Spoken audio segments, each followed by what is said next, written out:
Good morning, dear students and parents. आज हमारी worksheet number है 158A। बच्चों ध्यान रखना, आज दो वर्कशीट्स आई हैं। पहली वर्कशीट हिंदी सब्जेक्ट की है और हमारी दूसरी वर्कशीट है EVS सब्जेक्ट से रिलेटेड, जिसका नंबर है 158B। चलिए सबसे पहले 158A जो हमारी वर्कशीट पहली वर्कशीट है क्लास 3 की, उसको हम समझते हैं। बच्चों वर्कशीट है मुझको सांप ने काटा।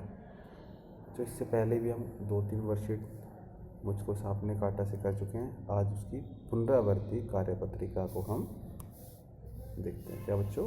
पुनरावृत्ति कार्यपत्रिका। आइए पढ़ते हैं।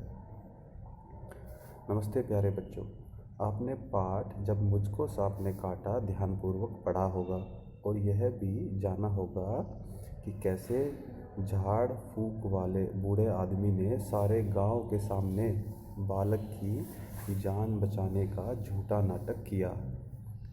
चलिए अब देखते हैं कि हम अपने पाठ से और क्या क्या सीखा। प्रश्न 1। बच्चों पाठ से लिए गए निम्नलिखित वाक्यों को बोलकर पढ़िए और जिस क्रम में ये पाठ में आए हैं उसके आधार पर इनकी क्रम संख्या, क्या बच्चों, क्रम संख्या लिखिए। उदाहरण के लिए जो वाक्य पाठ में पहले आया है उसके आगे 1।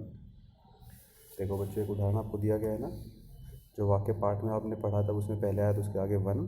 ऐसे ही बाकी आपको हल करने हैं। इजी है ना बच्चों? आगे देखते हैं। नीचे लिखे वाक्यों को बोलकर पढ़िए।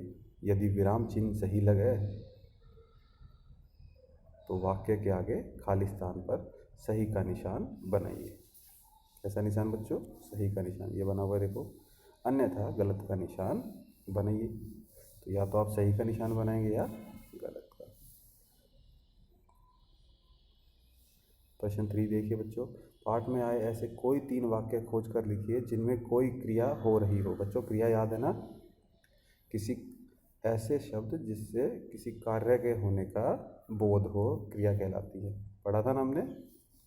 तो जैसे एग्जाम्पल दिया हुआ है एक उदाहरण, सांप अहाते में रेंग रहा था। तो रेंग बच्चों क्या है? क्रिया। रेंगना क्या है बच्चों? क्रिया। प्रश्न 4 देखते हैं। नीचे दिए शब्द जाल में से रेंगने वाले जानवरों के नाम खोजिए और रोचक तथ्यों को बोलकर पढ़िए। रेंग कर जैसे बच्चों एक सांप आपने देखा, इसके अलावा आप इसमें देखेंगे तो एक उदाहरण देखो आप,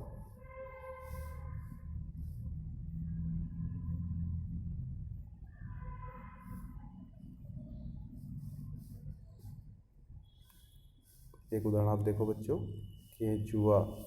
क्या बच्चों? केंचुआ। ऐसे ही आप जो है बाकी इसमें से नाम खोजेंगे। कुछ रोचक तथ्य दिए हुए बच्चों, देखो रेंगने वाले जीवों से जुड़े कुछ रोचक तथ्य। क्या बच्चों? पढ़ो। सांप के कान नहीं होते, वह बीन की धुन सुनकर नहीं नाचता अपितु वह बीन बजाने वाले सपेरे से डरकर अपना फन फैलाता है और हमें लगता है कि वह झूम रहा है। दूसरा बच्चों, गिरगिट अपनी त्वचा का रंग बदल सकता है, वह अपनी दोनों आंखों को एक ही समय में अलग अलग दिशाओं में घुमा सकता है। क्या हम ऐसा कर सकते हैं बच्चों? कुछ कछुए 150 साल या उससे ज़्यादा साल भी जीवित रह सकते हैं। हम अपने बड़ों से पूछेंगे कि हमारी बड़े कितने साल तक जीवित रह सकते हैं। क्या वो 150 साल तक जीवित रह पाते हैं? चौथा देखो बच्चों तथ्य है, छिपकली और सांप सूंघने के लिए भी जीभ का प्रयोग करते हैं। और हम कौन से अंग का प्रयोग करते हैं बच्चों? कमेंट बॉक्स में बताएंगे। प्रश्न 5। कहानी में नाना जी ने झाड़ फूक वाले आदमी को बहुत सारी चीज़ें भेंट में क्यों दी होंगी? ये प्रश्न बच्चों आपको खुद से कोशिश करनी है। इजी है बच्चों। बच्चों हमारी कार्यपुस्तिका के पेज पृष्ठ पर 118 124 भी आपको हल करने हैं। ठीक है बच्चों। अभिभावकों के लिए सुझाव। बच्चों को बताएं कि हर घटना के पीछे विज्ञान होता है, ताकि बच्चों में वैज्ञानिक दृष्टिकोण का विकास हो सके और उनके मन में भूत प्रेत, जादू टोना और शकुन अपशकुन का डर पैदा न हो। और लास्ट में बच्चों महत्वपूर्ण सूचना क्या है? अपने साबुन को हाथ धोने के लिए इस्तेमाल करें, जिससे आप कोरोना से अपना बचाव कर सकते हैं। ठीक है बच्चों। चलो साथ के साथ हम अपनी आज की दूसरी वर्कशीट भी देखते हैं, जिसका नंबर है 158B, सब्जेक्ट EVS। यूनिट का नाम है वाटर ओ वाटर। बच्चों याद रखना, अपना नाम और टीचर का नाम लिखना कभी ना भूलें। ठीक है बच्चों। चलिए पढ़ते हैं। नमस्ते प्यारे बच्चों, उम्मीद है कि आप सभी स्वस्थ होंगे। आज हम चर्चा करेंगे कि जल हमारे जीवन में क्यों बहुमूल्य है। जीवित रहने व दैनिक कार्यों हेतु जल अति आवश्यक है।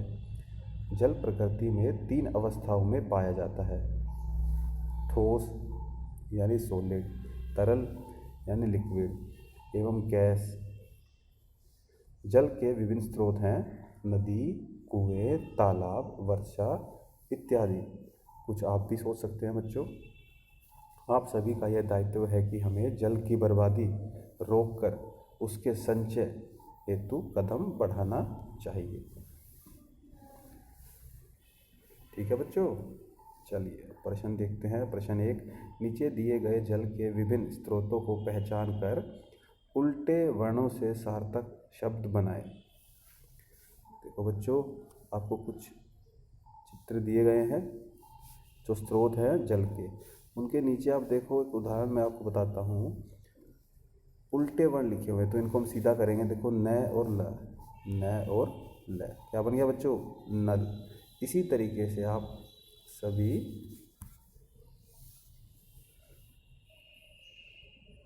इन प्रश्न को हल करेंगे। प्रश्न 2 देखते हैं बच्चों। नीचे विभिन्न कार्यों की सूची दी गई है जो कि जल द्वारा संभव है। प्रत्येक को उससे संबंधित गतिविधि के साथ मिलाएं। ठीक है बच्चों।